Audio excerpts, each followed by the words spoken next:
ॐ वसुदेवसुतं देवं कंसचाणूरमर्दनं देवकी परमानन्दं কৃষ্ণং বন্দে জগদ্গুরুম। কংস ও চাণূর নামক দৈত্যদ্বয়ের বিনাশক, জননী দেবকীর পরম আনন্দদায়ক, বসুদেব পুত্র জগৎগুরু ভগবান শ্রীকৃষ্ণকে আমি বন্দনা করি। শ্রীমদ্ ভগবদ গীতা ও ভারতের সনাতন ধর্ম প্রসঙ্গ আমরা আলোচনা করছি। শ্রীমদ্ ভগবদ গীতার সহজ সরল অনুবাদ ও ব্যাখ্যা করেছেন স্বামী লোকেশ্বরানন্দজি মহারাজ। স্বামী লোকেশ্বরানন্দজি মহারাজ বিদ্বৎ সমাজে বহুল পরিচিত। বিশেষ করে তাঁর অমর কীর্তি সহজ সরল বাংলায় উপনিষদ গ্রন্থাবলী, বিবেক চূড়ামণি কিংবা কথামৃতের ভাষ্য তব কথামৃতম গ্রন্থ। পূজনীয় মহারাজ যেভাবে সহজ সরল ব্যাখ্যায় শ্রীমদ্ ভগবদ গীতা আলোচনা করেছেন, সেই কথাগুলি আপনাদের আমি শোনাচ্ছি। শ্রীমদ্ ভগবদ গীতা ও সনাতন ধর্মের প্রসঙ্গ। জগতে যে সকল বিশিষ্ট ধর্ম সম্প্রদায় আছে, তাদের সকলের মূলে আছে এক বা একাধিক ধর্মগ্রন্থ। হিন্দুদের মূল ধর্মগ্রন্থ বেদ। হিন্দুদের কাছে বেদ জ্ঞানের আধার স্বরূপ, পরা ও অপরা জ্ঞানের উৎস স্বরূপ। বেদ ও মাতা। বেদের অন্তর্গত উপনিষদ এবং বেদ ভিত্তিক আস্তিক বেদান্ত গ্রন্থ সকল হিন্দু ধর্মকে ধারণ ও রক্ষা করে রেখেছে। এই বেদান্ত গ্রন্থগুলি বিশেষ করে প্রস্থানত্রয়, উপনিষদ, ভগবদ্গীতা ও ব্রহ্মসূত্র, এর মধ্যে শ্রীমদ্ ভগবদ্গীতার নাম প্রায় সকল হিন্দুগণ জানেন, সে বিষয়ে কোনো সন্দেহ নেই। এর কারণ গীতা স্বয়ং ভগবান শ্রীকৃষ্ণের মুখনিসৃত বাণী। গীতার উক্তি সাধারণের পক্ষে সহজ ও বোধগম্য, এবং গীতার উপদেশ মানব জীবনকে সঠিক পথে চালিত করে, মানুষকে জীবনমুখী করে এবং কর্মমুখী করে। গীতায় জ্ঞান, কর্ম, ভক্তি ও যোগ, এই চারটি পথের সম্বন্ধেই উপদেশ ও নির্দেশ রয়েছে। মানুষ নিজের নিজের প্রকৃতি ও স্বধর্ম অনুসারে যে কোনো একটি পথ অনুসরণ করতে পারে, কিংবা সব পথ সমন্বয় করে পরম লক্ষ্যে পৌঁছাতে পারে। 18টি অধ্যায়ে ভগবান শুরুতে বিষাদ যোগ দিয়ে মানব জীবনকে ধীরে ধীরে মোক্ষ যোগে উত্তীর্ণ করেছেন। স্বামী বিবেকানন্দ বলছেন, মানুষ ভ্রম থেকে সত্যে গমন করে না, পরন্তু সত্য থেকে সত্যে, নিম্নতর সত্য থেকে উচ্চতর সত্যে উপনীত হয়। পৃথিবীর সকল মানুষ গীতার উপদেশ অনুসরণ করে সাধারণ মানব থেকে দেবমানবে উত্তীর্ণ হতে পারে। তাই গীতা পৃথিবীর অন্যান্য ধর্মগ্রন্থ থেকে সম্পূর্ণ আলাদা। বেদ কথার অর্থ জ্ঞান। এক জ্ঞান আমাদের কাছে দুই ভাবে প্রকাশিত: অপরা জাগতিক বা ঐহিক জ্ঞান, এবং পরা পারমার্থিক বা আধ্যাত্মিক জ্ঞান। বেদের ঋষি, দার্শনিক ও পুরাণকার সকলেই আমাদের বলেছেন, এই দুই জ্ঞানই জীবনে অর্জন করতে হবে। বেদান্ত শাস্ত্র বলেন, মানব জীবনের উদ্দেশ্য জ্ঞান অর্জন করা। শ্রীরামকৃষ্ণদেব বলছেন, মানব জীবনের উদ্দেশ্য ঈশ্বর লাভ করা। স্বামীজি এই কথাই বলছেন, মানব জীবনের উদ্দেশ্য তার অন্তর্নিহিত দেবত্বের বিকাশ করা। উপনিষদের যুগ থেকে পৌরাণিক যুগ ও বর্তমান যুগ পর্যন্ত পিতামাতা তাদের পুত্রকন্যাকে, গুরু ও তার শিষ্যকে কিংবা অবতার পুরুষ তার পার্শ্বদকে লক্ষ্য করে ওই একই কথা বলেছেন। জ্ঞানের বিকাশ, অন্তর্নিহিত দেবত্বের বিকাশ বা ঈশ্বরকে জানাই হলো জীবনের পরম লক্ষ্য। জ্ঞান লাভের জন্যই জীবনে কষ্ট সাধন, পরম সত্য লাভের পথে যাত্রা। তাই ভারতবর্ষের প্রাচীন এই নামগুলি আমাদের মধ্যে প্রাতঃস্মরণীয় হয়ে রয়েছে। বালক নচিকেতা, শ্বেতকেতু, বরুণ পুত্র ভৃগু, শৌনক, গার্গী, মৈত্রী, ঋষি যাজ্ঞবল্ক্য, আদিরস, বরুণ, ব্যাসদেব, সুখদেব, ধ্রুব, প্রহ্লাদ এবং অবতারকল্প পুরুষ শ্রীরামচন্দ্র, বুদ্ধ, আচার্য শঙ্কর, শ্রীচৈতন্য, শ্রীরামকৃষ্ণ, বিবেকানন্দ এবং আরও অনেক ঐতিহাসিক পুরুষ দেশে বিদেশে পরিচিত। শ্রীমদ্ ভগবদ গীতার প্রবক্তা ভগবান স্বয়ং শ্রীকৃষ্ণ। এরা সকলেই ওই এক পরম জ্ঞান লাভকেই জীবনের একমাত্র লক্ষ্য বলে নির্দেশ করেছেন। উপনিষদে দেখা যায়, পিতামাতা তাঁর পুত্রকে গুরুগৃহে বিদ্যালাভ করার জন্য পাঠিয়েছেন। গুরু আচার্য ঋষি অঙ্গিরা ও শিষ্য সৌনক গুরুকে শ্রদ্ধা সহকারে প্রণাম করে ভক্তি ভরে জিজ্ঞাসা করলেন, ভগবান, কস্মিন বিজ্ঞাতে সর্বমিদম বিজ্ঞাতম ভবতি? হে ভগবান, কোন জ্ঞান অর্জন করলে বিশ্ব ব্রহ্মাণ্ডের সকল জ্ঞান বিষয়ে অবগত হওয়া যায়? সৌনক এক প্রশ্নে সকল বিষয়ে জ্ঞান অর্জন করতে চাইছেন। গুরু অঙ্গিরাস শিষ্যের এই অপূর্ব প্রশ্নের উত্তরে বললেন, দে বিদ্যে বেদিতব্যা পরা চ অপরা চ। মানব জীবনে দুটি বিদ্যাই জানতে হবে, অপরাবিদ্যা এবং পরাবিদ্যা। জাগতিক ব্যবহারিক জ্ঞান এবং পারমার্থিক জ্ঞান। শুধু অপরাবিদ্যা অর্জন করে মানুষ সুখী হতে পারে না। অপরাবিদ্যা মানুষকে জাগতিক ভোগ সুখ, ব্যবহারিক, সামাজিক, দৈনন্দিন জীবনে অর্থ, ঐশ্বর্য, নাম, যশ, প্রতিষ্ঠা দিয়ে জাগতিক অভ্যুদয়ের পথ দেখায়। অপরদিকে পারমার্থিক জ্ঞান মানবকে যথার্থ স্বরূপের জ্ঞানালোকের দ্বারা তাকে নিঃশ্রেয়সের পথে নিয়ে যায়, তার অন্তর্নিহিত দেবত্বের সন্ধান দেয়। অবিনাশী পরমেশ্বরকে জেনে তিনি সমদর্শী হন। স্বামী বিবেকানন্দ বলছেন, অন্য জীবজন্তুরাও ভগবানের মন্দিরে বটে, কিন্তু মানুষই সর্বশ্রেষ্ঠ মন্দির। সেই দেহ মন্দির অন্ধকারে রাখতে নেই, জ্ঞানদীপ জ্বেলে দিতে হয়। সবচেয়ে পবিত্র মন্দির মানুষের শরীর। মানুষ অর্থে দরিদ্র নয়, যার দেহ মন্দিরে জ্ঞানের আলো জ্বলেনি সেই প্রকৃত দরিদ্র। তাই হৃদয়ের মধ্যে জ্ঞানের আলো জ্বালাতে হয়। উদ্দেশ্য জীবাত্মা আর পরমাত্মার মিলন।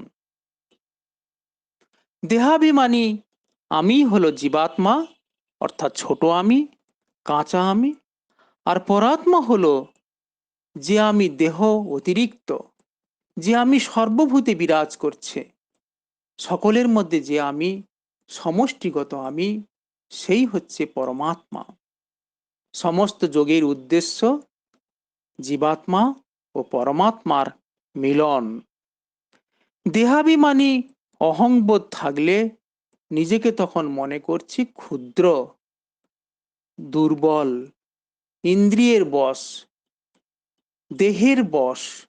কিন্তু মন ঈশ্বরের সঙ্গে যুক্ত হলে আমি ক্ষুদ্র বা দুর্বল নই। দেহ, মন, ইন্দ্রিয় সবকিছুর ঊর্ধ্বে। বিশ্ব সংসারে এমন শক্তি নেই যা আমার থেকে বড়। শ্রীরামকৃষ্ণদেব বলছেন, ঈশ্বর লাভই মানুষের জীবনে একমাত্র লক্ষ্য। জ্ঞান লাভ বা নিজের স্বরূপ উপলব্ধি মানুষের একমাত্র লক্ষ্য, আর সকলেরই তাতে অধিকার রয়েছে। ঈশ্বর লাভ বা ব্রহ্মজ্ঞান এ কারো একচেটিয়া নয়। অন্য সব জাগতিক বিষয়ে আমরা বৈষম্য দেখতে পারি, কিন্তু এই একটি ব্যাপারে সকলের সমান অধিকার। ঈশ্বরের উপর সবার সমান অধিকার। সবাই পারে তাকে দেখতে, যদি সে ঠিক ঠিক ভগবানকে লাভ করবার জন্য ব্যাকুল হয়। তাই শ্রীরামকৃষ্ণ দেব শ্রীমা সারদা দেবীকে বলছেন, চাঁদ মামা সবার মামা, যে তাকে ডাকবে সেই পাবে। তুমি যদি ডাকো তুমিও পাবে। ঈশ্বরের সঙ্গে একাত্ম হলে মানুষ অসীম হয়ে যায়। ঈশ্বর অসীম, তার সাথে যখনই আমি কোনোভাবে নিজেকে সম্পর্কিত করতে পারি, তখনই আমি অসীম হয়ে যাই।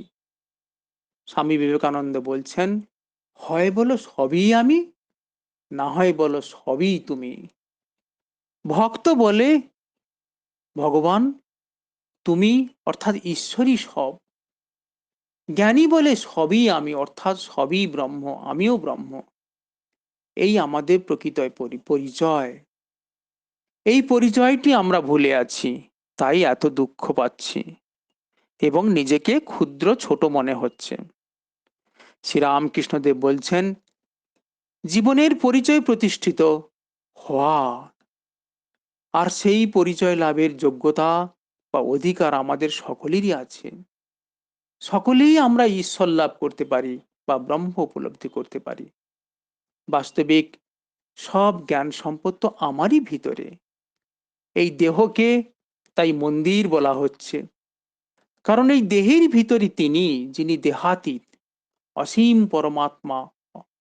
অধ্যাপক জন হেনরি রাইটকে স্বামী বিবেকানন্দ একটি চিঠিতে লিখছেন, আমি পাহাড়ে, পর্বত, উপত্যকায় ঘুরে বেড়িয়েছি, মন্দির, মসজিদে আর গির্জায় গেছি, বেদ, বাইবেল, কোরআন সব শাস্ত্র পড়েছি, কত তীর্থস্থানে গেছি আমি তোমাকে পাবো বলে।